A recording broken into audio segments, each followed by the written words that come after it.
Halo teman-teman semua, selamat datang kembali di 1-2 harian menjadi murid. Nah, kalau kita kemarin baru aja selesaiin kejadian 43, hari ini kita akan masuk ke kejadian 44 ayat 1 sampai 17 nih teman-teman. Hari ini kita akan bahas tentang piala Yusuf hilang dan didapati. Nah, seperti biasa aku akan bacain dulu bacaan firman Tuhan kita untuk hari ini ya teman-teman. Kejadian 44 ayat 1 sampai 17. Piala Yusuf hilang dan didapati. Sesudah itu diperintahkannyalah kepada kepala rumahnya, isilah karung orang-orang itu dengan gandum, seberapa yang dapat dibawa mereka, dan letakkanlah uang masing-masing di dalam mulut karungnya. Dan piala perak itu, taruhlah di dalam mulut karung anak yang bungsu, serta uang pembayar gandumnya juga. Maka diperbuatnyalah seperti yang dikatakan Yusuf.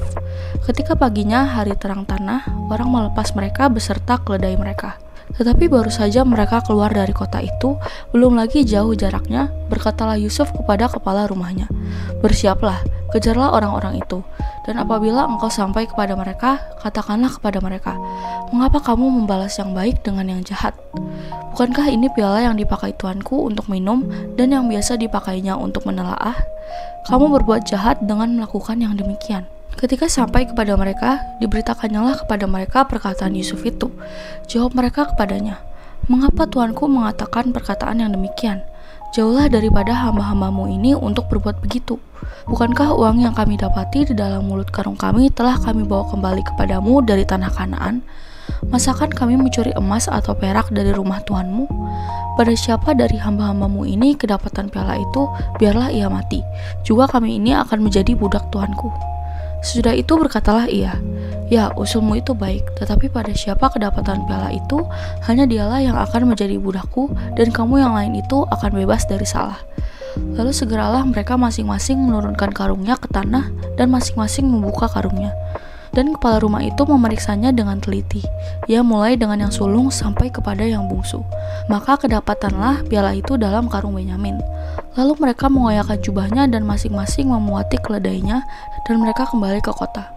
Ketika Yehuda dan saudara-saudaranya sampai ke dalam rumah Yusuf, Yusuf masih ada di situ.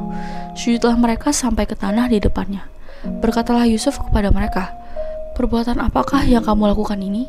Tidakkah kamu tahu bahwa seorang yang seperti aku ini pasti dapat menelaah?"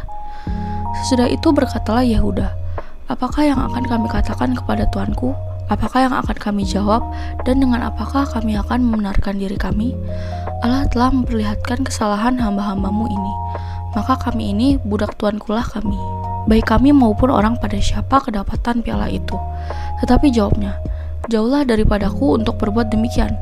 Pada siapa kedapatan piala itu, dialah yang akan menjadi budakku. Tetapi kamu ini pergilah kembali dengan selamat kepada ayahmu." Ya, jadi demikian teman-teman bacaan firman Tuhan kita untuk hari ini. Sekarang ayo kita langsung masuk ke satu dunia ya. Oke guys, jadi di ayat 1, setelah makan, minum, kenyang dan bergembira, si Yusuf ini memerintah pengurus rumahnya untuk mengisi karung semua saudaranya sebanyak yang mereka bisa bawa.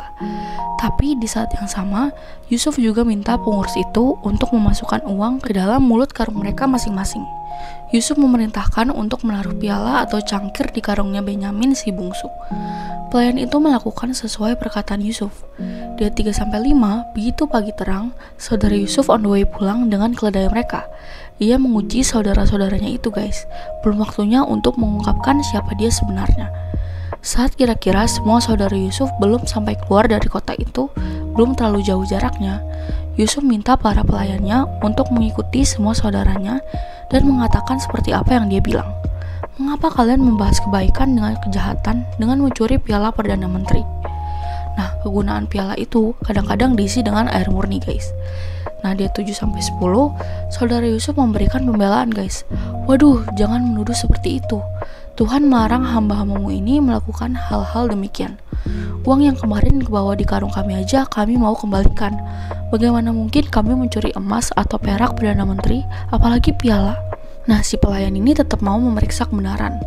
Di 11-13, para pelayan itu dengan cepat menurunkan karung tiap-tiap orang, membuka karung dan mulai memeriksa. Pelayan itu menggeledah karung dari yang tertua sampai yang termuda, dari sulung sampai bungsu. Nah, piala itu ditemukan guys, padahal pelayan itu sendiri yang naruh ya, di karungnya Benyamin. Nah, melihat hal itu terkejutlah mereka, dan sebagai responnya, mereka menyesal amat dalam dengan cara mengoyak pakaiannya. Sedangkan para pelayan kembali membuat semua karung dan meletakkannya ke keledai masing-masing. Di ayat 14-17, mereka dibawa lagi menghadap Yusuf. Nah, pas ketemu Yusuf, langsung mereka sujud sebagai tanda penyesalan dan permohonan pengampunan. Yusuf menyambut kedatangan mereka dengan pidato yang kejam dan angkuh, dengan mempertanyakan perbuatan saudara bersaudara itu. Apa yang kamu lakukan? Maksudnya Yusuf sudah menyambut baik, kok dibalas dengan cara demikian? Lalu Yusuf ngomong lagi, emang kamu gak tahu kalau saya bisa menerawang? Secara harfiah bisa meramal, jadi bisa tahu keberadaan mereka gitu guys. Ini gak berarti si Yusuf ini menerapkan ilmu tafsir ala Mesir yang pakai kekuatan roh-roh gitu ya guys. Serta merta Yehuda berkata, ia bertindak sebagai juru bicara saudara-saudaranya. Apa yang akan kami katakan kepada Tuanku? Bagaimana kami bisa membela diri? Masih Yehuda yang ngomong, lihatlah Tuanku, kami ini adalah hamba Tuanku, baik kami dan dia yang dikarungnya kedapatan piala Tuanku. Intinya mau bilang kalau kami siap jadi budak kami bersebelah sini. Yusuf membalas, Tuhan melarang saya melakukannya, hanya Benyamin yang jadi budak saya, karena di karungnya lah ketemu piala saya. Kalian semua selain Benyamin pulanglah, dan hiduplah dengan damai dengan ayah kalian. Yusuf lagi nguji mereka guys, apakah mereka dengan tanpa perasaan akan menyerahkan Benyamin, anak kesayangan bapaknya, seperti 20 tahun lalu saat mereka membuang Yusuf, anak kesayangan ayah mereka, dan dengan demikian menyebabkan kesedihan ayahnya hingga menyebabkan kematian, atau dengan gagah berani mau berkorban menawarkan hidup dan kebebasan mereka untuk melindungi Benyamin. Nah, nantikan kisah selanjutnya besok ya guys. Ya, jadi demikian firman Tuhan kita untuk hari ini. Sekarang seperti biasa aku mau kalian buat merefleksikan nih guys. So guys, dari kisah ini kita belajar ada penderitaan yang emang diizinkan Tuhan terjadi untuk menyelamatkan begitu banyak orang. Namun ada juga penderitaan yang disetting oleh manusia. Kayak penderitaan yang dialami Yusuf nih guys. Walaupun disetting oleh kakak-kakaknya, tapi emang itu juga direka-rekakan Tuhan agar saat paceklik, Yusuf bisa menjadi perpanjangan tangan Tuhan untuk mendatangkan kebaikan dalam stabilitas pangan di antara bangsa-bangsa.